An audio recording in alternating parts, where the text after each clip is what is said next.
Je veux relier plus vite tous les hommes grâce aux nouvelles autoroutes de demain, les autoroutes de l'information. Al Gore, vice-président des États-Unis. Bonsoir. Demain, le prix des télécommunications, des communications tout court, va baisser de manière spectaculaire. Nous serons connectés beaucoup plus facilement qu'aujourd'hui à des quantités de réseaux que nous n'imaginons même pas. Tout ça à partir de 3 produits. Votre téléviseur, votre ordinateur, très peu en ont aujourd'hui, beaucoup en auront demain, et votre téléphone. Une révolution s'annonce. Vous avez peut-être entendu parler des autoroutes de l'information. Derrière ce terme compliqué se cachent des réalités très concrètes que nous explorons ce soir. Demain, 500 chaînes sur votre téléviseur, des possibilités incroyables, câble ou satellite, que faut-il choisir? Aujourd'hui, le téléphone a conquis les foyers. À l'heure du mobile, à la veille d'une terrible guerre des prix, savez-vous ce qui vous attend?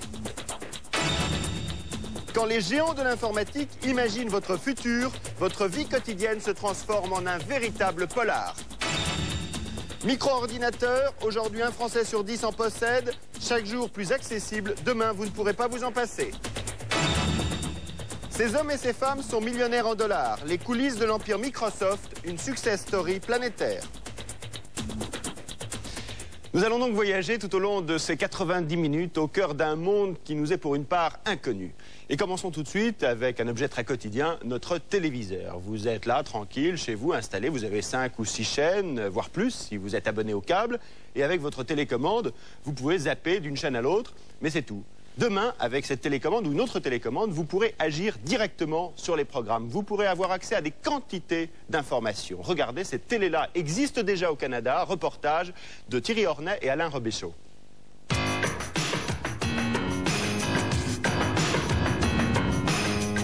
Montréal, deuxième ville du Québec. Ici, il neige de décembre à avril. Le fleuve Saint-Laurent est parfois entièrement gelé. Les températures descendent jusqu'à -25. Un des passe-temps qu'ont trouvé les Québécois pour tenir le coup, c'est la télévision. 100% des foyers ont un poste, souvent même plusieurs. Le taux d'abonnement au câble est de 80% contre 5% seulement en France. Les Québécois ont même inventé une télévision d'un genre tout nouveau, la télé qui obéit aux téléspectateurs. La télévision interactive. Dans quelques instants, vous enquêterez sur une affaire qui s'est réellement produite. Meurtre, suicide, fraude. À vous de déterminer la piste à suivre. Grâce à la télévision interactive, Vincent et son copain vont pouvoir mener l'enquête de chez eux avec la télécommande. Numéro de code d'accès privilégié pour cette enquête. Une affaire d'homicide dans une famille très riche. Sur l'écran s'affichent toutes les données nécessaires pour découvrir le coupable. Résumé de l'affaire, rapport médico-légal, plan des lieux, etc. 19h07. Le principe du jeu, c'est qu'à chaque étape, les policiers consultent le téléspectateur. Peut-être que madame était seule. Faites votre choix. Connaissiez-vous l'assassin de votre mari? Ici, Vincent a décidé d'interroger la femme de la victime. Il pourra interroger à sa guise n'importe quel suspect. Seulement 2 jours avant. L'émission dure 20 minutes. Il suffit de noter son numéro de code. Veuillez noter votre numéro. 2, 3, 4, merci. Et la semaine prochaine, l'enquête continuera. À quoi ça sert?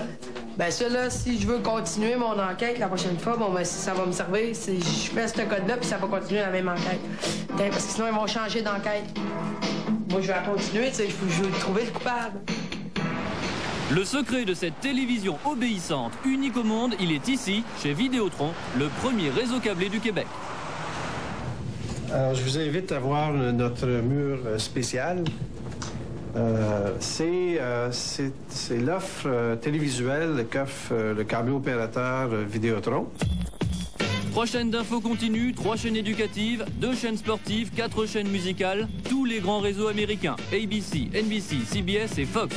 Ici, les abonnés au câble reçoivent 54 canaux pour 28 $ canadiens, un peu plus de 100 francs par mois. Quant à cette fameuse télé interactive, la voici, elle est à vous pour 10 $ de plus, 40 francs par mois. Voyons comment elle fonctionne. Cette émission vous propose de jouer à la roulette de chez vous. On vous donne le choix entre plusieurs mises. En fait, les 4 possibilités ont déjà toutes été prévues. 4 magnétos diffusent 4 versions différentes de la suite de l'émission. Chez moi, je ne verrai qu'une version, celle qui correspond à la mise que j'ai choisie.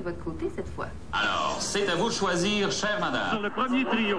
Autre exemple, le téléspectateur regarde ici un match de baseball en interactif. Il est sur le canal 3. S'il passe sur un autre canal, il aura en 2 une vue générale du terrain, en 1 un gros plan du batteur adverse et en 4 le tableau des résultats. Il réalise lui-même son match. Encore mieux, depuis 2 ans, Fort Boyard existe en version québécoise et interactive.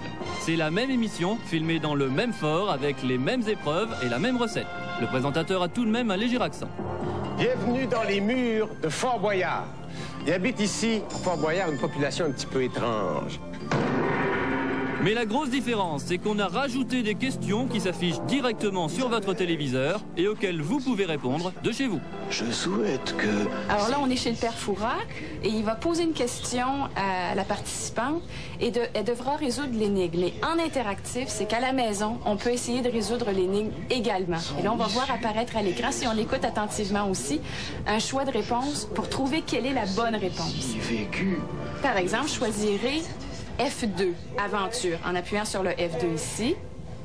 C'est pas eu l'aventure?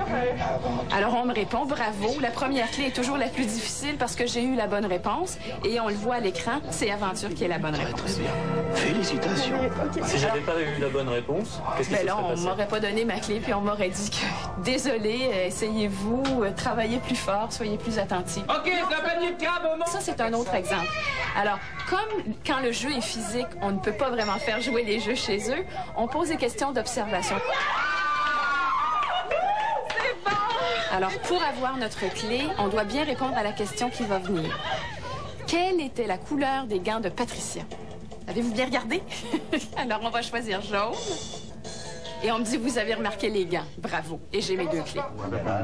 Fabriquer une émission interactive, ça coûte un peu plus cher que de fabriquer une émission classique. Dans le cas de Fort Boyard, le surcoût est faible, il suffit d'ajouter les questions sur les images. Pour les informations télé, c'est plus compliqué. Il faut quasiment produire 4 journaux différents. Le présentateur est là pour donner le menu. Fais d'une. Ce soir, la fusion des hôpitaux Sacré-Cœur et Maisonneuve-Rosemont.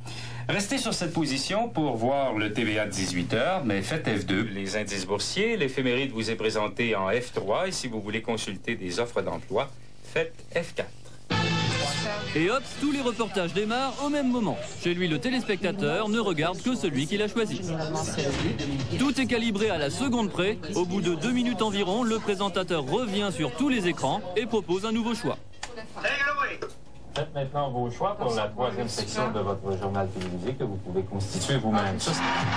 En ce moment, les Québécois peuvent suivre un reportage sur l'informatique, un micro-trottoir sur les impôts ou la rediffusion d'une cérémonie. Pour le journaliste, c'est presque 4 fois plus de travail. Même chose pour la réalisatrice. Quand vous êtes dans un studio normal, que, admettons, on fait le 18h, vous n'avez qu'une sortie à vérifier, c'est celle que vous mettez en ondes. Parce que là, en même temps, vous en surveillez 4. C'est un peu impressionnant, je pense, comme première approche pour quelqu'un qui l'a jamais vu. Mais quand ça fait quelques mois qu'on est dedans, on voit clair. Jeux interactifs, journaux interactifs, même la publicité est devenue interactive sur les télés québécoises. Robert Lord est responsable marketing chez TVA, la plus grosse chaîne privée du Québec. Ces espaces de pub, il les vend 7% plus cher depuis qu'ils sont devenus interactifs. Voici ce que ça donne concrètement, le TVA direct. On va voir ici une annonce de la Banque de Montréal, un message de 30 secondes, auquel on va pouvoir donner de l'information additionnelle. Au bas de l'écran, pour ceux qui ont la vidéo, oui, c'est indiqué pour plus d'informations, faites le dièse plus. Voici ce qui apparaît au tiers de l'écran, au bas. L'émission, elle, continue comme si de rien n'était. Et le tiers de l'écran, au bas, va donner de l'information additionnelle. C'est une pub qui déborde sur le programme. C'est ça. Ça nous permet de donner beaucoup plus d'informations que ce qui serait possible de donner dans un 30 secondes. Toujours plus fort, les responsables de la publicité cherchent à savoir qui vous êtes. Au milieu du programme, une question, qui est devant la télé? Homme, femme, mixte? La réponse est enregistrée. Au moment de la pub, le téléviseur se branchera tout seul sur le bon canal. Vous avez répondu homme, vous verrez une pub pour un vernis résistant à l'eau. Quant à vous, mesdames, vous pourrez déguster une publicité pour yaourt. Ceux qui ont répondu mixte verront une pub pour toute la famille. Une des façons d'accentuer l'interactivité, c'est de relier le visionnement du message publicitaire à un quiz. Avant la coupure publicitaire, un message prévient le téléspectateur. Attention, soyez attentifs à la pub. Ensuite, une question sera posée. Jeudi vert. À tout de suite. C'est une façon d'empêcher les gens de zapper, mais ça va encore plus loin. C'est que ça force les gens à porter attention au message, à écouter tous les mots, à regarder toutes les images, parce qu'ils ne savent pas du tout quelle question va être posée. Récompense pour les téléspectateurs les plus observateurs, un message fait tout exprès pour eux et la possibilité de gagner un superbe t-shirt. L'essentiel, c'est que le public participe et surtout qu'il ne zappe pas au moment de la pub.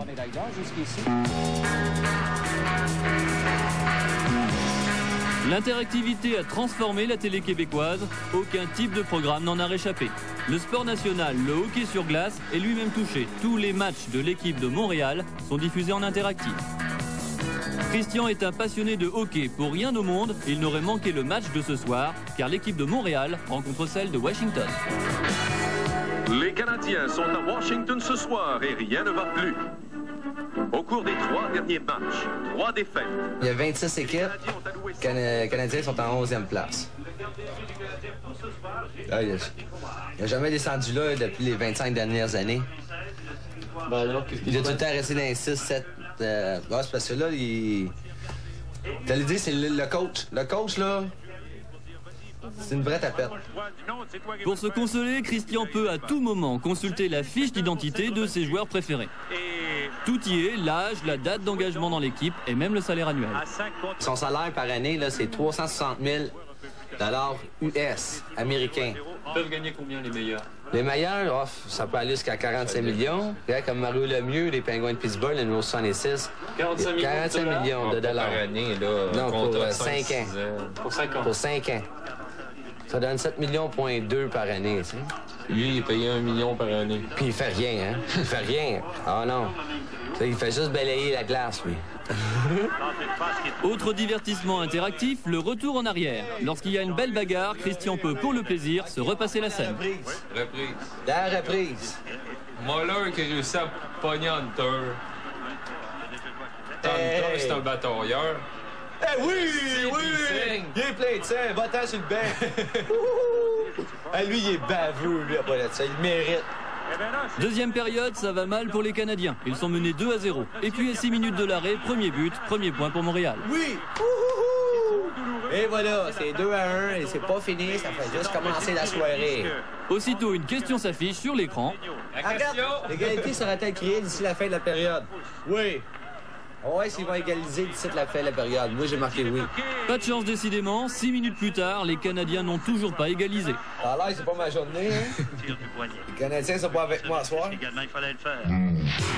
Mais on va aller encore plus loin. Les Québécois travaillent déjà sur un projet de télévision encore plus interactive. Nom de code Ubi, démarrage prévu cet automne.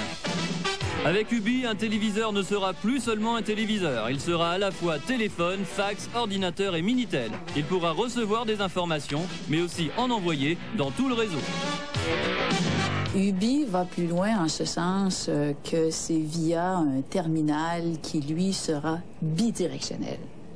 Donc, les consommateurs auront accès à une voie de retour à partir de leur téléviseur conventionnel, donc qui transformera l'appareil de télévision en un appareil de réception en un appareil de communication avec l'extérieur.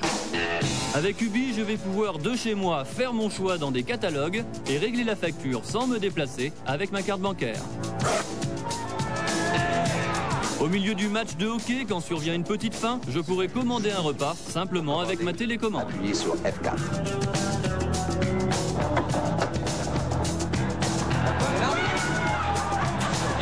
Banque, poste, assurance, jeux vidéo, des centaines de services seront à ma portée. Qu'est-ce que tu fais? Je règle le chauffage pour la fin de semaine. Je pourrais même brancher le système de chauffage de ma maison sur la télé et programmer les radiateurs pour faire des économies d'énergie. Oublie pas l'éclairage. Ah oui. Quelques centaines de kilomètres plus au sud, les Américains contre-attaquent. Time Warner, l'un des géants mondiaux de la communication, planche sur un projet concurrent qui a démarré cet hiver. Le top de l'interactivité. Non seulement vous pourrez choisir votre film, mais aussi l'heure à laquelle vous souhaitez le voir.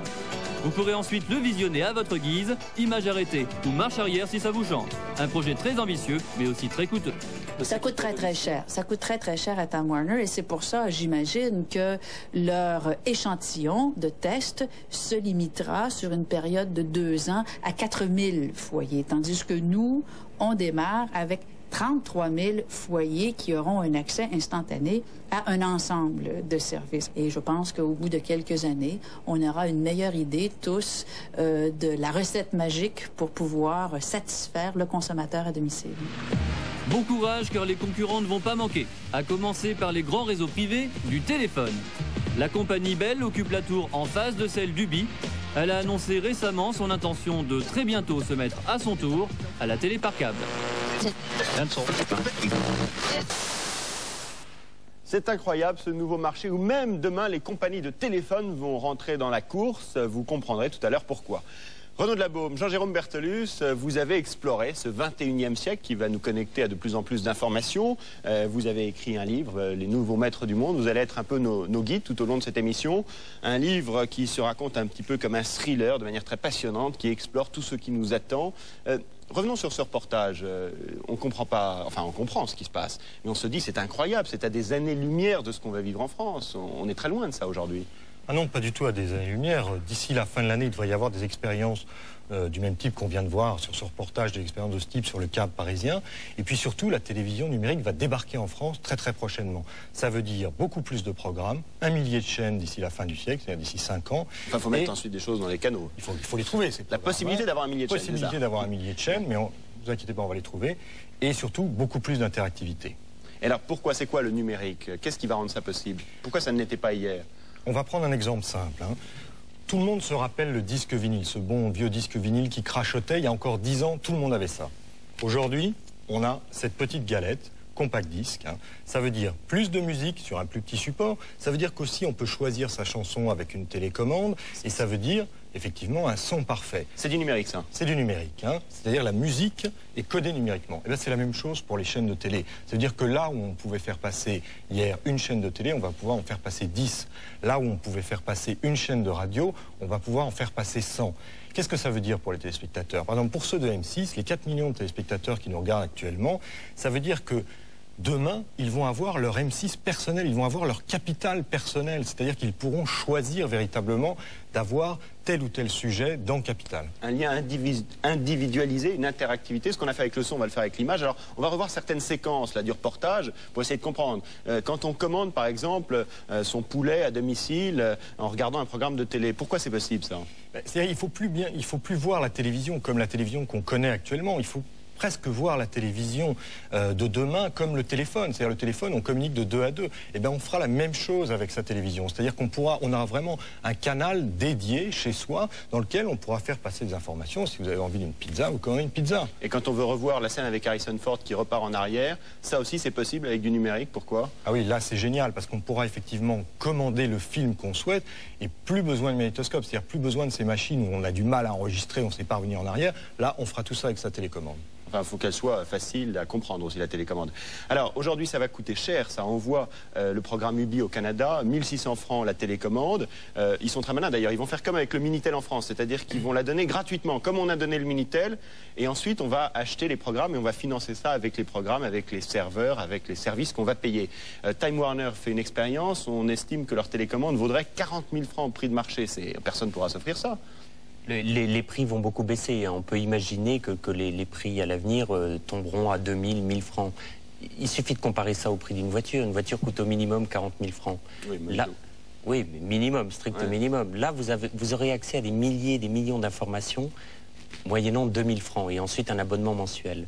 Donc finalement, ça n'est pas si cher que ça. C'est vrai que la télé a au moins autant d'importance que la voiture aujourd'hui. Alors déjà, pour avoir toutes ces chaînes en France aujourd'hui, pour en avoir plus demain, il faut avoir soit le câble, soit le satellite. C'est pas forcément facile. Alors câble ou satellite, mode d'emploi, Luc Labose.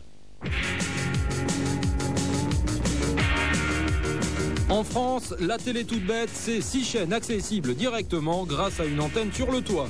Première solution si vous en voulez plus, vous habitez sur un des 300 sites câblés du pays, vous pouvez en vous abonnant capter plus d'une trentaine de programmes. À Paris, TV Câble en propose 35. Visite du centre de contrôle et de diffusion dans le 15e arrondissement. Nous avons les 6 programmes hertziens de TF1 à M6 qui sont reçus directement depuis la Tour Eiffel par liaison optique directe sans passer par les émetteurs. Nous avons ensuite des programmes comme Eurosport, donc une chaîne de sport.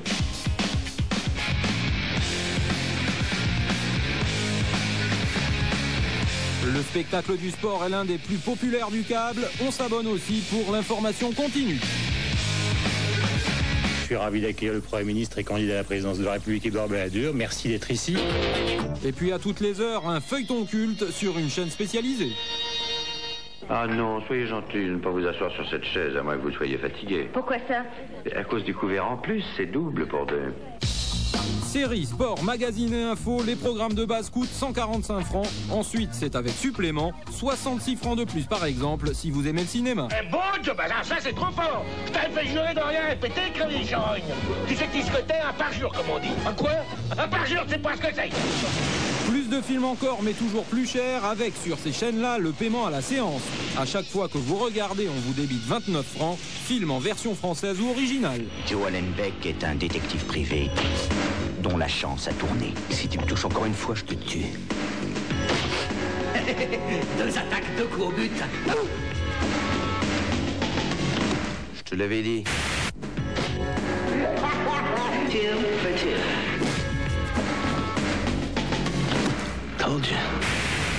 Je suis très optimiste. Et sa grand-mère a complètement perdu la boule. Sympa, mais à utiliser avec modération. 29 francs le film consommé. En fin de mois, la facture peut être lourde, car c'est vrai qu'en France, le câble est relativement cher. Beaucoup plus, par exemple, que chez nos voisins allemands et belges, chez qui l'abonnement de base ne dépasse pas les 50 francs. Dans ces deux pays, le développement du câble a été de surcroît beaucoup plus rapide que chez nous. Aujourd'hui, 75% du territoire allemand est câblé, pratiquement 100% en Belgique, alors qu'en France, seul 28% de la population a la possibilité de se raccorder. Pour les autres, ceux qui ne peuvent pas se brancher restent le satellite s'ils veulent plus de programmes. Cette antenne est d'abord très utile dans les quelques régions où l'on ne capte même pas les 6 chaînes nationales. Le relief empêche la réception par voie hertzienne. Pour les téléspectateurs de ces zones mal exposées, pas de TF1, France 2 ou M6 sans parabole. On ne capte pas toutes les chaînes qu'on voudrait avoir. Là, il y a la montagne aussi.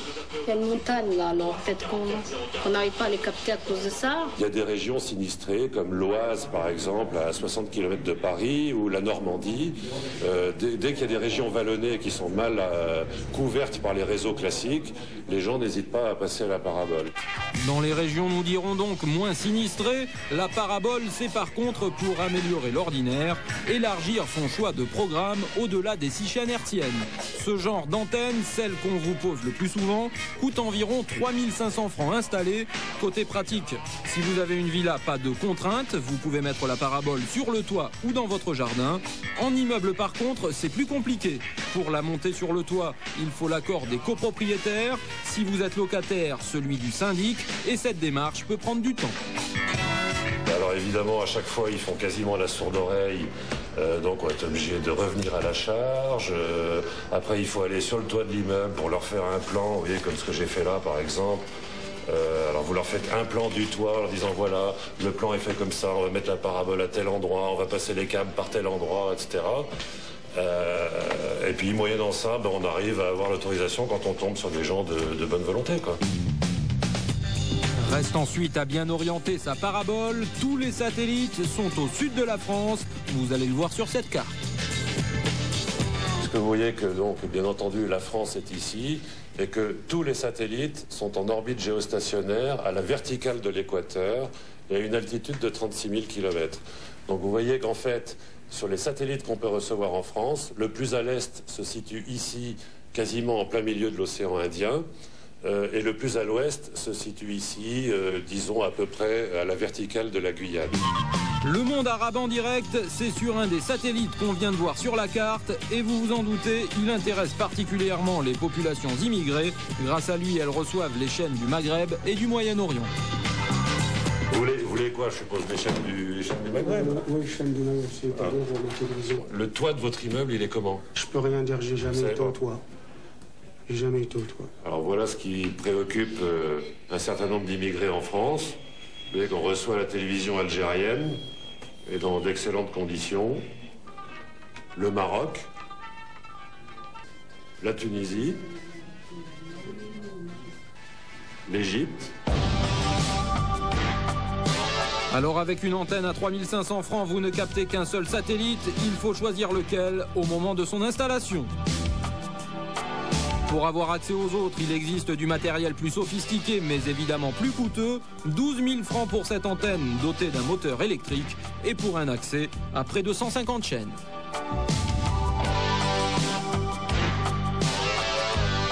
Là, l'antenne est en train de tourner sur le toit et s'oriente sur le satellite qui est juste à côté, mais c'est automatique, c'est programmé une fois pour toutes et après on n'y touche plus.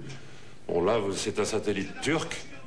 Donc les Turcs ont leur satellite maintenant. Pour l'instant, il n'y a que 2 chaînes qu'on puisse recevoir en France. Ça, c'est une chaîne mexicaine, bon, qui est à destination de l'Espagne, bien sûr. Voilà, TV3 Danemark. Ça a la particularité d'être en anglais et sous-titré en danois. Bon, là, le satellite Astra, un des plus connus. Car Astra est le satellite sur lequel la majorité des téléspectateurs européens ont braqué leur antenne. La société luxembourgeoise propose 64 chaînes, essentiellement anglaises, allemandes ou espagnoles.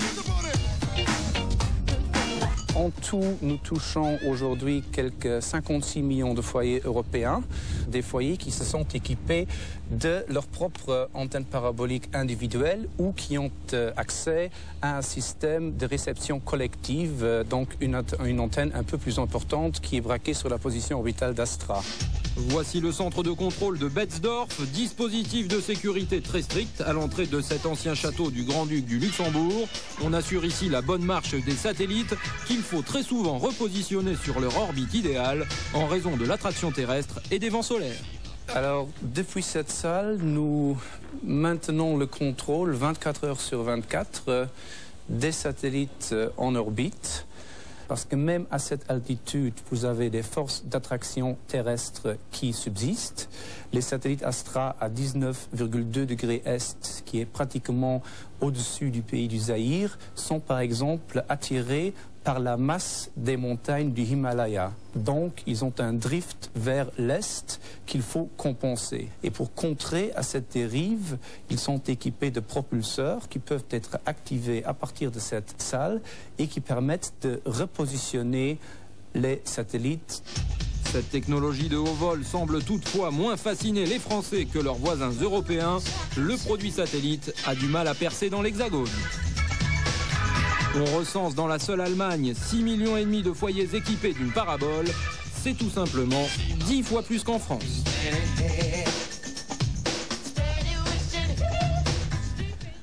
Dix fois plus de paraboles en Allemagne, 10 fois plus de câblés aussi en Allemagne, 14 millions de foyers câblés, 1 400 000 seulement en France, 10 fois plus et pourtant les programmes du câble ont commencé au même moment. Renaud de la Baume, comment expliquer cet important retard français? C'est très simple, en Allemagne il y avait un seul opérateur, la Bundespost. Une seule personne a tout décidé du début à la fin. Il n'y avait personne pour interférer. Donc ça a été très bien construit, de manière assez autoritaire, il faut le dire. En France, ils ont câblé en masse. Ils ont câblé en masse. En France, c'est exactement le contraire de ce qui s'est passé. Tous les gouvernements successifs ont voulu s'en occuper. Ils ont tous estimé que ce que le prédécesseur avait fait était mauvais. Toutes les communes ont voulu s'y intéresser. Tous les opérateurs privés ont voulu s'y intéresser aussi, et tous de manière différente. Résultat, aujourd'hui, il y a des rues câblées d'un côté et pas de l'autre. Tout le monde s'est marché sur les pieds. Tout le monde s'est marché sur les pieds. Et puis les programmes, parce qu'il faut mettre des programmes aussi sur le câble. Et c'est surtout ça, c'est qu'en Allemagne, quand il y avait des programmes, on les mettait obligatoirement sur le câble. En France, on a fait des nouveaux programmes, des nouvelles chaînes comme Canal+, et on les mettait partout sauf sur le câble. Donc le câble est resté très pauvre. C'est ça, imaginons Canal+, si on avait dit il faut avoir le câble pour avoir Canal+, ça se serait peut-être développé de manière beaucoup plus vite, importante. beaucoup plus spectaculaire. En Allemagne, on interdisait une chaîne si on ne la mettait pas sur la câble, donc c'était un moyen d'incitation très fort. Alors, aujourd'hui, on va un petit peu oublier là, un instant notre téléviseur, parce que le téléviseur, c'est vrai que c'est un outil fantastique pour accéder à ces informations, à ces programmes, à ces services, mais ce n'est pas le seul. Vous allez voir tout à l'heure, il y a aussi l'ordinateur. Ce qu'il faut bien comprendre dans cette révolution, c'est qu'il y a un autre outil, c'est le téléphone. C'est un exemple très concret parce que le prix des communications va baisser de manière spectaculaire. Alors, avec le téléphone, mais avec beaucoup d'autres types de communication et de moyens de communication. Mais prenons l'exemple du téléphone. François Ducroux nous retrace une formidable aventure et nous aide à comprendre ce qui va se passer demain. Demain, au moment où le monopole va tomber, c'est-à-dire que ce sera ouvert à la concurrence. On pourra passer par d'autres opérateurs que France Télécom pour téléphoner. Regardez. Mademoiselle, s'il vous plaît, je voudrais le 22 à Asnières. Qu'est-ce que vous voulez? 1955, le 22 à Asnières de Fernand Reynaud fait rire toute la France et pourtant, il n'y a pas de quoi rire. Pour téléphoner, il faut passer par ces opératrices débordées qui vous connectent manuellement et une fois sur deux, ça ne marche pas. Le réseau dévasté par la guerre n'a pas été rénové. 2 millions de Français seulement ont le téléphone, à peine un foyer sur 10. Pour les gouvernements, la priorité est ailleurs, refaire les routes, les logements, l'électricité. Techniquement, les PTT sont pourtant à la page. À Pleumeur-Baudou, dans le Finistère, le général de Gaulle inaugure dès 1962 la première station satellite. Il va de soi que ces rapports directs, constants, établis entre des continents et pour les rapports entre les hommes, pour leur compréhension réciproque, pour leur amitié, quelque chose qui sera probablement décisif. De renouveler votre appel ultérieurement. Ici, l'interruption automatique. La direction... Au-delà des grands discours, au milieu des années 60, la France est la lanterne rouge de l'Europe. Une ligne pour 700 habitants, moins qu'en Espagne ou en Grèce. Le réseau est saturé, il faut parfois des heures pour obtenir son correspondant. Terminé, personne, je coupe. Un catastrophe. Je passe une journée entière pour téléphoner, c'est un catastrophe. Gaston, y a le téléphone qui sonne et y a jamais personne qui y répond. En 1970, il faut encore 4 ans d'attente pour se faire installer une ligne. Non seulement le téléphone français a 20 ans de retard, mais en plus il est très cher. Le raccordement coûte 600 francs, l'équivalent de 2000 francs aujourd'hui. Chez les consommateurs, la colère gronde. De notre point de vue d'usager, nous trouvons très anormal de payer cher un service médiocre. Nous trouvons choquant de payer 20 fois plus qu'en Amérique la taxe de raccordement. Tout le monde a le droit de communiquer facilement et pour bon marché dans un pays moderne. Un sous-développement qui handicape aussi l'industrie. Sans téléphone, les entreprises marchent au ralenti. Un manque à gagner estimé à 6 milliards de francs par an. Ça ne pouvait plus durer. En 1975, le gouvernement décide enfin de réagir. Priorité absolue au développement du téléphone. Objectif, doubler le nombre de lignes en 10 ans. Valéry Giscard d'Estaing avait gardé la nouvelle pour ce centenaire, donc, une manifestation qui était aussi pour lui l'occasion de fêter le 10 millionième abonné au téléphone. La généralisation de l'usage du téléphone et des techniques nouvelles de télécommunication. Le président Giscard d'Estaing met le paquet. Le téléphone devient le premier poste d'équipement en France, loin devant les routes. Résultat, dès 1983, François Mitterrand accueille à l'Élysée le 20 millionième abonné. Les travaux vont très vite. En 85, il n'y a plus assez de numéros pour accueillir de nouveaux abonnés. En une nuit, on va donc mettre en place la nouvelle numérotation à 8 chiffres. Alors n'oubliez pas, la nouvelle numérotation c'est pour le 25 octobre à 23h. Un véritable miracle, en quelques années, la quasi-totalité des foyers va être raccordée. Il y a aujourd'hui 32 millions d'abonnés, 10 fois plus qu'en 1970. Le téléphone français est devenu l'un des plus modernes au monde. Son plus beau fleuron, c'est le Minitel, un outil sans équivalent à l'étranger. Voilà, le film que monsieur veut voir ne se joue pas à moins de 40 km. Rien que ça. Bon, je vais regarder à quelle heure est la dernière séance. Votre Minitel, il ne demande qu'à vous rendre service. Et voici les nouvelles agences France Télécom. Il y a 4 ans, elles ont rénové leur façade au moment de la séparation des postes et des télécoms. Le téléphone, c'est aujourd'hui une très bonne affaire. Il rapporte 15 milliards par an à l'État, actionnaire à 100%. Dans les agences New Look, on ne dit plus usagers mais clients. Les employés ont une formation commerciale et même des objectifs de vente. Démonstration. Il y a aussi des mémoires. Et il n'y a pas encore plus simple que ça. Après, c'est le petit. Vous savez, pour la différence de prix, il y a 150 francs. Vous avez des mémoires en plus, un haut-parleur. Les affaires sont les affaires. C'est le gros à 400 francs qu'il faut vendre. Dans le commerce, on trouve l'équivalent 10 à 20% moins cher. Le temps du 22 à Asnières, c'est donc bien fini. L'ouverture d'une ligne qui prenait 4 ans en 1970 s'obtient aujourd'hui en 48 heures. Nous sommes au central du 15e arrondissement à Paris. Votre ligne, c'est ce fil qu'il suffit de brancher sur la fiche correspondant à votre numéro. L'opération prend 2 minutes. Bon, tu vas 41 5 33. Votre ligne est ensuite reliée à des commutateurs, ces armoires électroniques qui orientent les appels vers les correspondants, un travail qui mobilisait autrefois 700 opératrices.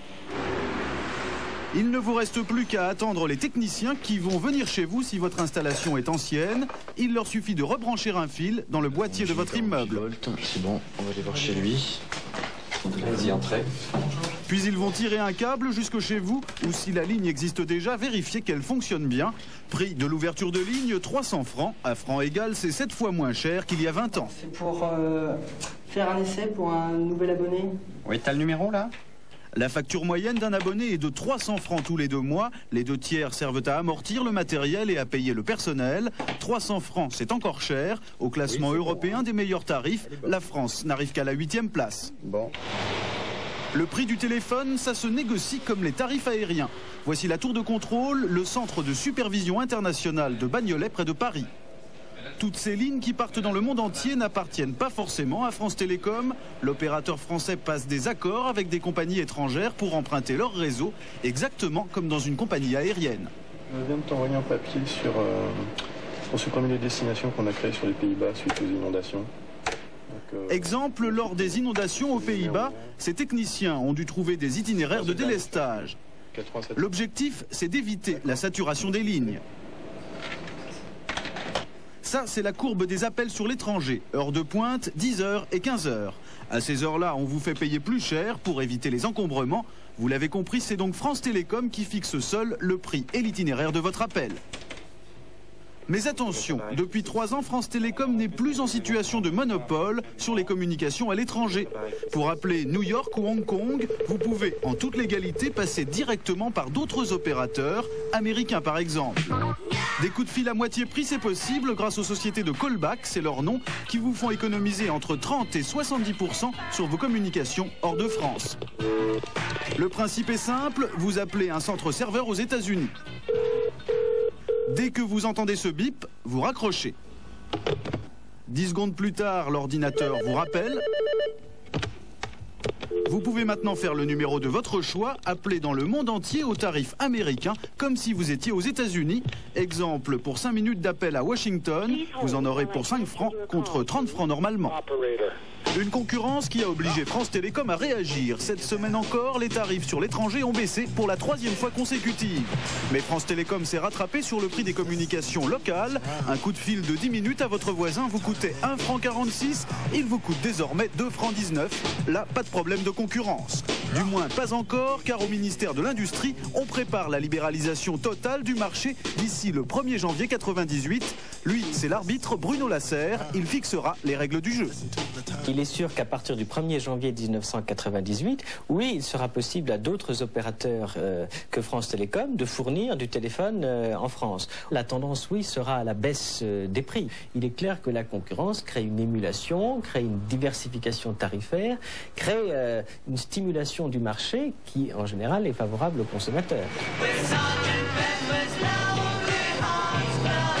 En Grande-Bretagne, la concurrence est ouverte depuis 10 ans déjà. Les Anglais ont parfois l'embarras du choix entre 2 cabines téléphoniques, celle de British Telecom, l'ancien monopole privatisé, ou Mercury, le concurrent venu des États-Unis. Une concurrence qui a fait baisser les tarifs de 30%, mais pour le Challenger, c'est très difficile. British Telecom conserve 9 abonnés sur 10. Car c'est elle qui possède le réseau de câbles téléphoniques à travers le pays. Mercury est obligé d'y louer un droit de passage pour ses abonnés. Mais depuis 3 ans, de nouveaux concurrents redoutables ont fait leur apparition, les câblo-opérateurs télé. Leurs câbles sont déjà chez les particuliers. Aujourd'hui, on y fait aussi passer du téléphone et ça démarre très fort. Bientôt 1 million d'abonnés. Qui seront demain les opérateurs privés en France? En fait, l'ennemi est déjà dans les murs. C'est à la défense qu'attendent dans l'ombre les concurrents de France Télécom. British Telecom, bonjour. Ici, par exemple, 500 personnes travaillent pour British Telecom, l'opérateur britannique. Il a déjà 300 clients, des grandes entreprises, car sur ce marché-là aussi, comme pour les communications à l'étranger, le monopole est déjà tombé. Quel est votre objectif pour l'année 95 ? Comme ça. Les opérateurs privés grignotent 5% du marché. Dans 3 ans, ils pourront offrir leurs services à tous les Français. Pour faire du téléphone, pas besoin d'être un géant. À Roubaix, un petit opérateur fait lui aussi concurrence à France Télécom. Eurotéléport, une société indépendante, implantée ici il y a 6 mois. Son président, Jean-Pierre Machard. Un investissement minime et une quinzaine d'employés, il a déjà conquis 10% du marché, des entreprises auxquelles il fournit des réseaux internes et des communications internationales. Parmi ses clients, il a même la mairie de Roubaix. Combien de lignes arrivent ici ? Disons quelques centaines. Et donc vous, ce que vous leur permettez à ces lignes, c'est de s'interconnecter. On leur permet de s'interconnecter, donc on gère une partie de ce qu'on appelle la commutation et on gère le transit de ces informations vers l'extérieur. Et ça se fait à partir d'un petit autocom, un petit standard téléphonique, extrêmement simple. Ce qu'il faut savoir, c'est qu'une machine comme ça qui coûte maintenant, je ne vais pas dire 3 fois rien, mais ça vaut 150 à 200 000 francs. Eh bien, cette machine-là peut gérer plusieurs milliers de communications téléphoniques et ça occupe aujourd'hui, vous voyez le volume que ça occupe, il y a 10 ans, il fallait une surface de 200 mètres carrés pour faire la même chose. Les lignes des clients sont ensuite reliées à ces grosses antennes satellites. Eurotéléport fait jouer la concurrence entre les opérateurs internationaux. Il obtient sur l'étranger des tarifs 2 fois moins chers que ceux de France Télécom. Ce sont des équipements qui permettent de monter de l'information vers les satellites. Donc ce sont des équipements relativement puissants, avec des émetteurs très puissants, qui montent sur le satellite et de là, le signal est réenvoyé sur la totalité de la planète. Mais le fin du fin, le voici. Jean-Pierre Machard va profiter des lignes du tramway pour poser des câbles téléphoniques qui demain pourront alimenter les particuliers. Donc là vous voyez l'ensemble des fourreaux qui ont été posés sur l'ensemble des infrastructures du tramway et du métro, qui nous permettent donc de construire notre réseau en fibre optique qui va innerver progressivement toute la métropole. Alors vous voyez, pourquoi ça coûte pas cher nos réseaux? C'est parce qu'on anticipe et on profite des grands travaux de génie civil pour installer nos infrastructures et après on n'a plus qu'à tirer nos câbles, donc on n'a plus de dépenses à faire. Actuellement, on dit que les télécommunications en France sont beaucoup trop chères par rapport à ce qu'elles coûtent vraiment. Par rapport à ce qu'elles coûtent, je ne sais pas, elles sont trop chères par rapport au prix du marché international, ça c'est évident. Une liaison entre Paris et Lille nous coûte à nous aujourd'hui 900 000 francs par an, alors qu'on paye 300 000 francs par an pour la même liaison vers les États-Unis. On paye 3 fois moins cher pour faire 5000 km par rapport à 200 km en France. Donc c'est effectivement beaucoup trop cher. Donc pour l'abonné de base en France, il pourrait payer combien de moins sur ces télécommunications? On peut penser que je dis, les prix vont baisser dans un rapport de 1 à 2 à 3 dans les 3 à 5 ans qui viennent. En utilisant le téléport plutôt que France Télécom, la mairie de Roubaix économise 500 000 francs par an sur sa facture de téléphone et brise un tabou. C'est la première fois en France qu'une collectivité locale se passe du service public. Dans la mesure où l'Eurotéléport est en quelque sorte un village Astérix sur tout le territoire, on profite du village Astérix. Et les Romains que sont France Télécom n'ont pas les moyens de vous faire des misères? Ils n'ont pas encore trouvé la potion magique alors pour nous faire un tarif préférentiel. Ils ne se sont pas battus là-dessus? Le tarif il est national, il n'est pas local. Pour l'instant, ils n'ont pas pu s'adapter à la situation locale. Ils n'ont pas pu vous faire une offre plus intéressante? Ils ne l'ont pas faite en tout cas. Et pour finir, voici le cauchemar de France Télécom. Aux États-Unis, l'ancien monopole AT&T affronte une vingtaine de concurrents à coups de publicité comparative.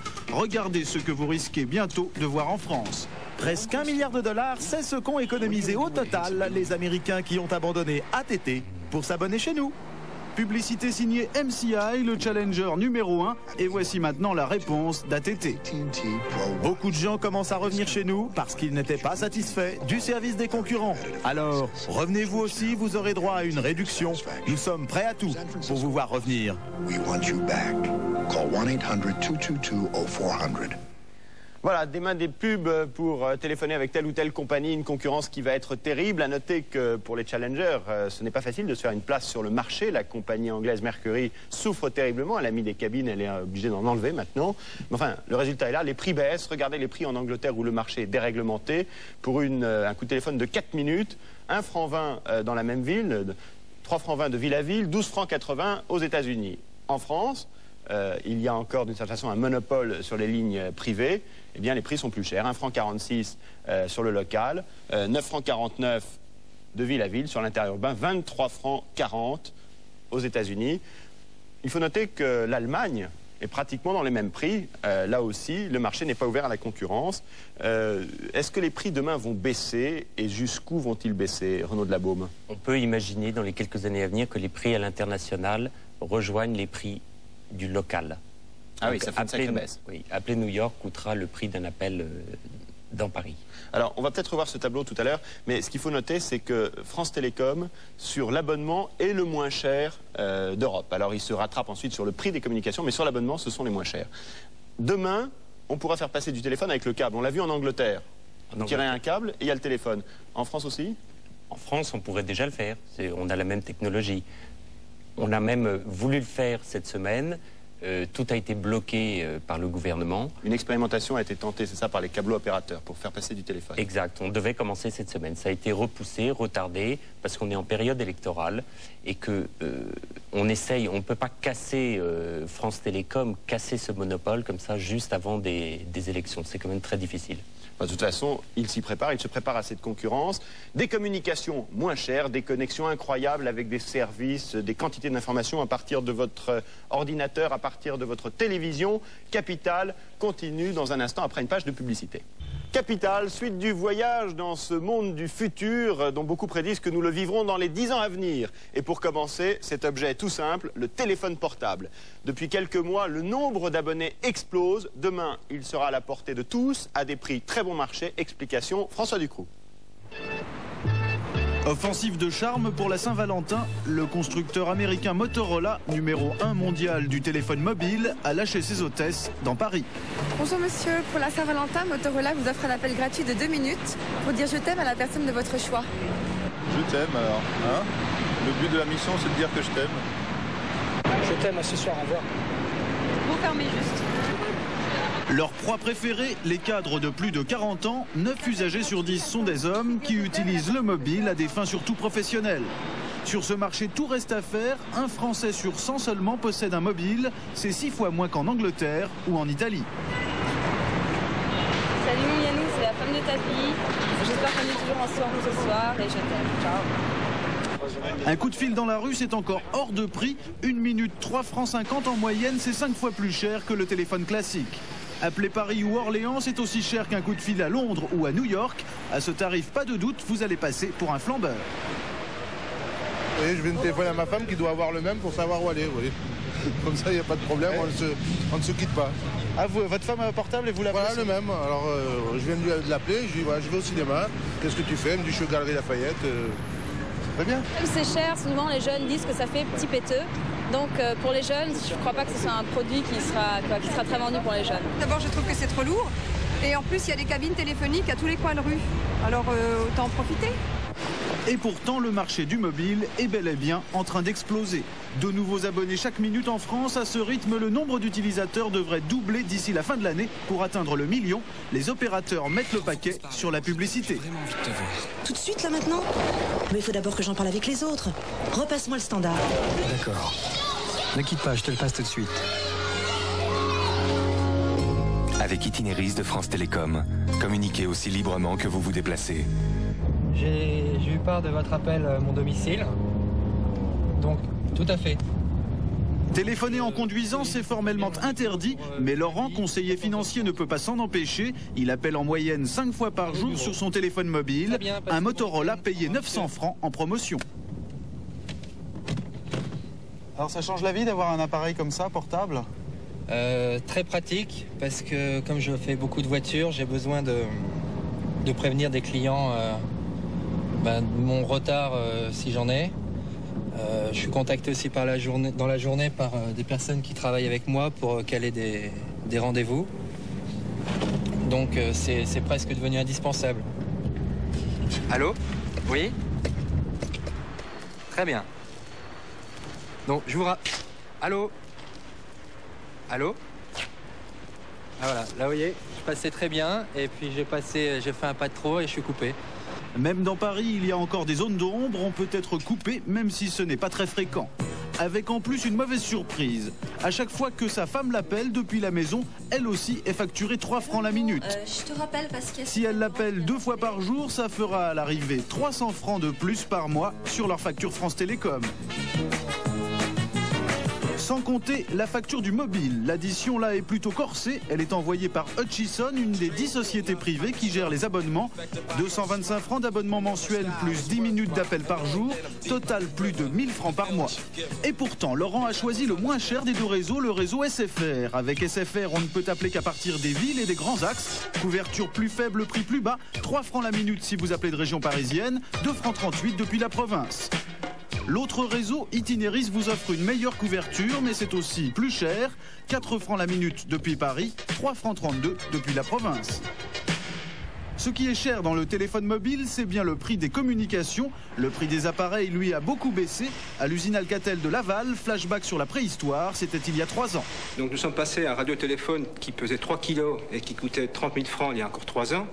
À un téléphone portatif, comme celui qu'on produit aujourd'hui, en grand volume, qui en fait pèse aujourd'hui maximum 300 grammes, avec une batterie à haute densité, et un produit que l'on trouve sur le marché maximum à 3 000 francs. Donc en rapport 10, aussi bien en poids qu'en prix. 3 000 francs hors réduction dans le commerce, mais combien ces appareils coûtent-ils exactement à fabriquer? Le secret est bien gardé, de toute façon ils se vendent comme des petits pains. L'usine tourne à plein régime, 3000 téléphones sortent chaque jour de ses chaînes. Alcatel, comme les autres constructeurs, a même du mal à honorer ses commandes. C'est vrai qu'aujourd'hui, pour le constructeur, c'est une période rêvée, mais qui certes ne va pas durer dans le temps, j'imagine. C'est vrai qu'il y a une pénurie au niveau du marché mondial. Et par exemple, pour Laval, on peut dire que la production du tout premier trimestre est d'ores et déjà vendue.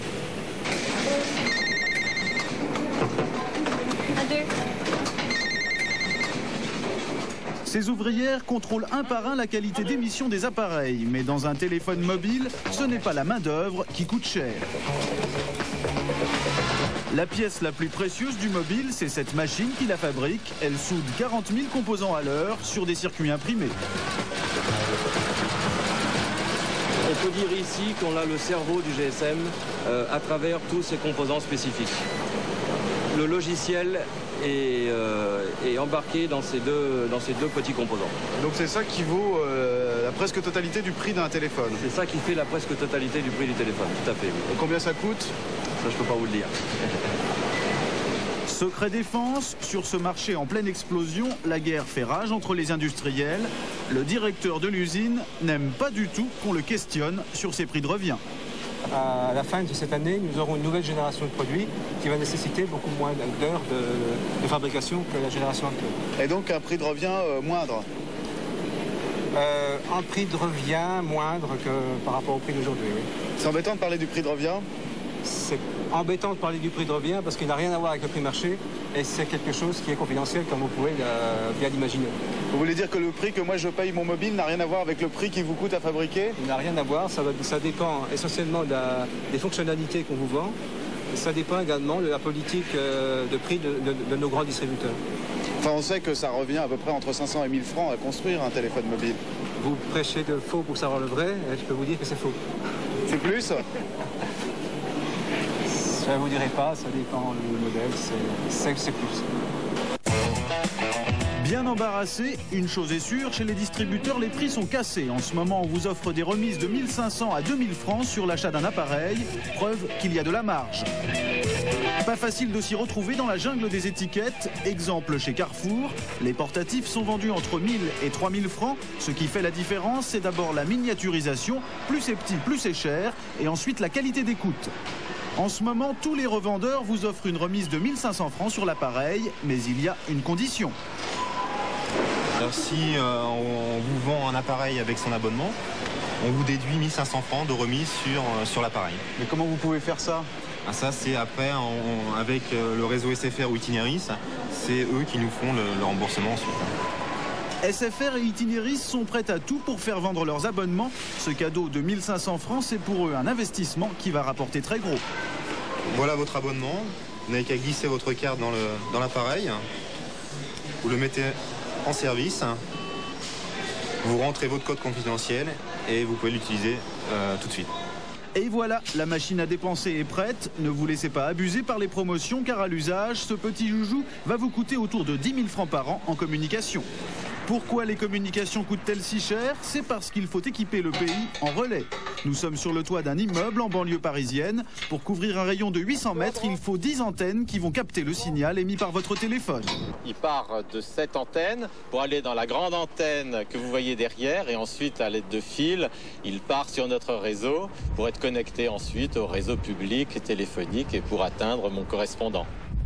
Le marché français est en retard parce que le français, c'est la sociologie française, met toujours du temps à s'habituer à de nouveaux services, à de nouveaux équipements électroniques. Mais quand il s'y met vite. Il rattrape son retard. Et nous installons ces relais pour justement pouvoir répondre à la croissance de ce marché quand celui-ci décollera vraiment. Pour l'instant, il frémit.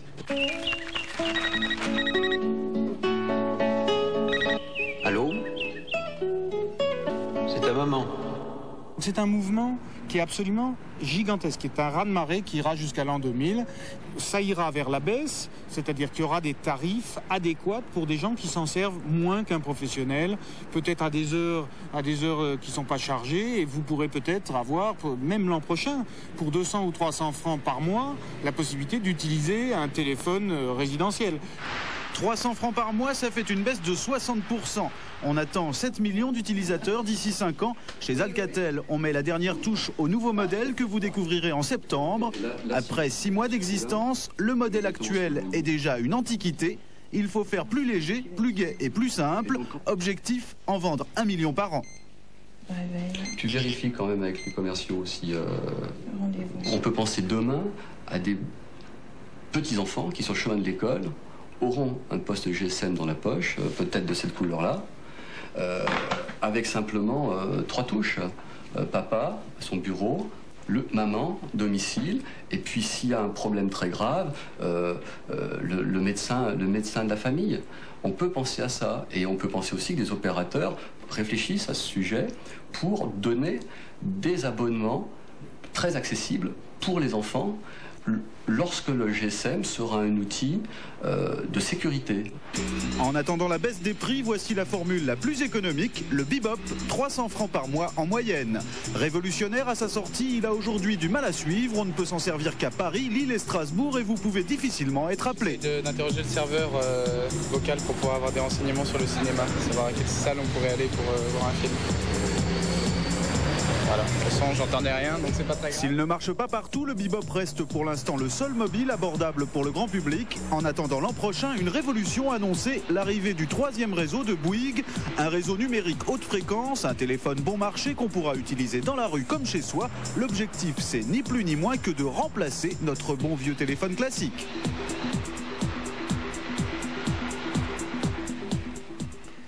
Il s'agit d'une véritable révolution. Alain Bernard, qu'est-ce qui explique que demain, avec un téléphone portable comme ça, on pourra se balader comme avec un stylo dans la poche et téléphoner aussi facilement qu'avec aujourd'hui un téléphone chez soi, et que ce téléphone-là va concurrencer le téléphone à fil qu'on a chez soi, va même peut-être le mettre au rayon des vétustés?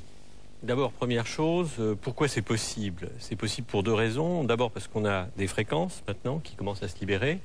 Et deuxièmement, parce qu'on a la technologie. Alors, dans le domaine des fréquences, qui était jusqu'à présent complètement gelé par des organismes publics qui étaient la défense, la radiodiffusion, on assiste à une sorte de réforme agraire et ces fréquences sont en train de revenir dans l'univers commercial, c'est-à-dire qu'on va bientôt pouvoir acheter des fréquences.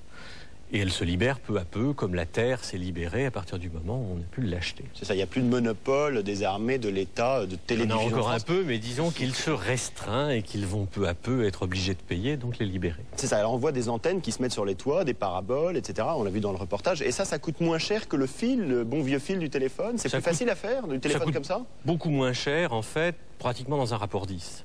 10 fois moins cher. 10 fois moins cher. C'est-à-dire que quand vous allez dans un pays neuf, où vous voyez des trottoirs défoncés, des fils qui pendouillent partout, vous vous rendez compte, par exemple en Argentine, que c'est un travail gigantesque de refaire tous les trottoirs, de mettre des conduites en dessous, comme toutes celles que vous avez montrées, pour passer des câbles. Alors que mettre quelques antennes, comme celle que Richard Lalande de la SFR vient de montrer, au sommet des gratte-ciel, C'est très simple. Et là-bas, tout le monde a un portable. Je crois que l'Amérique latine, c'est le premier marché mondial du téléphone portable. Disons qu'il faut quelques jours pour avoir un portable et 6 mois pour avoir une ligne téléphonique. Vous dites dans votre livre, Berthelus et Labaume, que le téléphone sera pratiquement gratuit à terme. À terme, ça va devenir pratiquement gratuit parce que, de toute façon, aujourd'hui, on sait faire passer un film sur une ligne téléphonique. Un film, c'est un encombrement maximum. Alors, une conversation téléphonique, ça ne coûte plus rien. Je veux dire, on ne saura même pas taxer ça, facturer ça. Oui, je suis peut-être moins optimiste que vous, parce que c'est vrai qu'on peut faire passer beaucoup de choses sur le téléphone, que les modems se sont développés, qu'on pourra mettre de la fibre optique et qu'il y a des fréquences qui se libèrent. Mais je pense que la tendance naturelle, quand un prix baisse comme ça va être de vous mettre une petite taxe pour éviter de déstabiliser le marché. C'est un peu ce qui s'est passé sur l'essence et on ne vous laisse pas rouler avec de l'essence à 10 centimes ou 30 centimes. Petite, pas si petite que ça. Bon.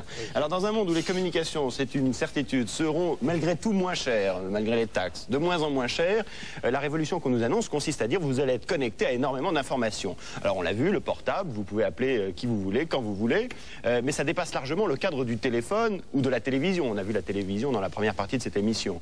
Et un homme est en train d'imaginer notre futur. Il s'appelle Monsieur Bill Gates, il a créé une société absolument incroyable, vous la découvrirez tout à l'heure, c'est Microsoft, et il a fabriqué une fiction pour nous permettre de comprendre très concrètement ce que nous allons vivre dans les 10 ans à venir. Regardez cette fiction. Mr. Blackwood just wants to talk to you. That's it. Voilà, alors c'est un véritable polar, c'est comme une série sur M6. Quelqu'un qui a l'air assez mal en point et qui va essayer de s'échapper.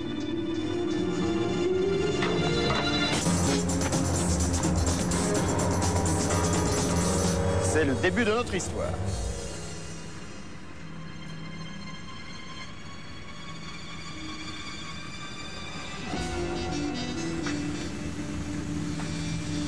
Now you're gonna keep this to yourself, aren't you? Merchant Marine got whacked last night down at the docks. Victim's name, Alejandro Rivera. Et voilà, demain, on peut imaginer que les policiers seront directement connectés de leur voiture avec le commissariat central.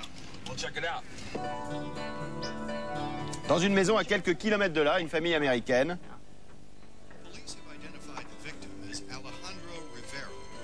Et sur l'ordinateur, on peut recevoir la télévision. On peut aussi préparer un exposé. Ce jeune Américain a accès à des tas d'informations, une véritable banque de données. Il cherche là un masque Maya. On peut le trouver à l'école des Beaux-Arts, c'est ce que lui dit son ordinateur. On y va donc. Et là, dans cette école des Beaux-Arts, on se retrouve dans une sorte de musée universel parce que vous avez des écrans muraux avec les tableaux. Ce ne sont pas les vrais tableaux, ce sont des reproductions de tous les tableaux qui existent dans le monde entier. Et vous pouvez choisir celui que vous voulez. It's all part of a collection of hundreds. That's wonderful. All authorized reproductions, of course. We can print any of them right here or download anything in the collection to your wall display at home. Well, actually, I'm not the one doing the shopping today. It's my son. Jackson? That'll be it? Yeah, thanks. Alors Jackson va acheter ce masque et il va le payer par électronique. Plus besoin de billets. C'est comme une carte à puce. Une carte à puce qui gérerait votre compte en temps réel et qui transfère directement l'argent par onde magnétique.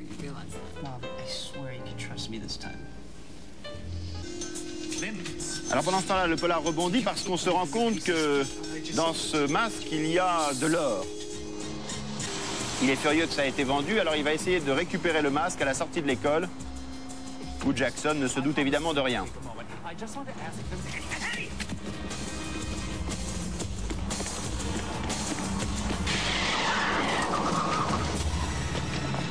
Et alors là, Jackson s'est fait renverser. What you got, Daniel?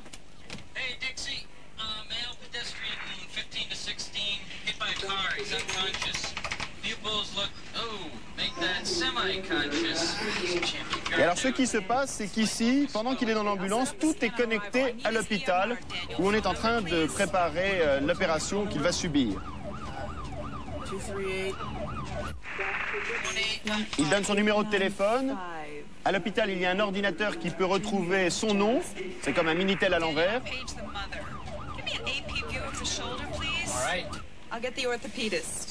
Et on va lui faire une radio, une échographie, dans l'ambulance, qui est directement connectée à l'hôpital.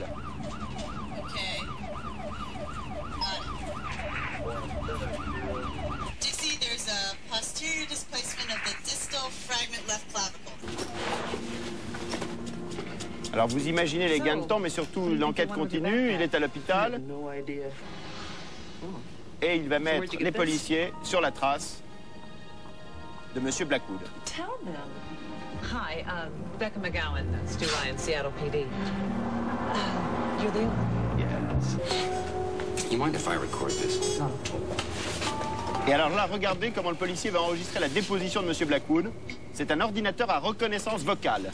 Now, these pre-Columbian pieces, Mr. Blackwood, where are these made? Most of mine are made in Peru. In Peru? Plus besoin d'écrire. Tout s'inscrit automatiquement au fur et à mesure que Monsieur Blackwood parle. Et ça, c'est pour demain. Fin de l'interrogatoire, les policiers sont sur la piste et Blackwood se dit qu'il faut absolument qu'il récupère ce masque qui contient de l'or, un trafic d'or, une sombre histoire de trafic d'or, et il va pénétrer dans la maison en pleine nuit. Alarme électronique. Stop. Just stop. I don't want to hurt you. Jackson!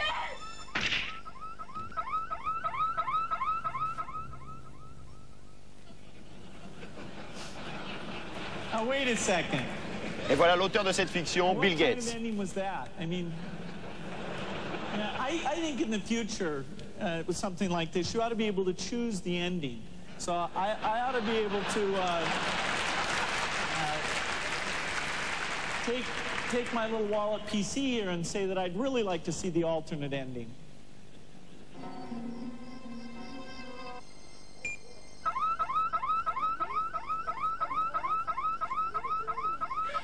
Stop. Just stop. I don't want to hurt you. No, you stop. I'm afraid this is where I'll have to draw the line, my dear. I'll take that.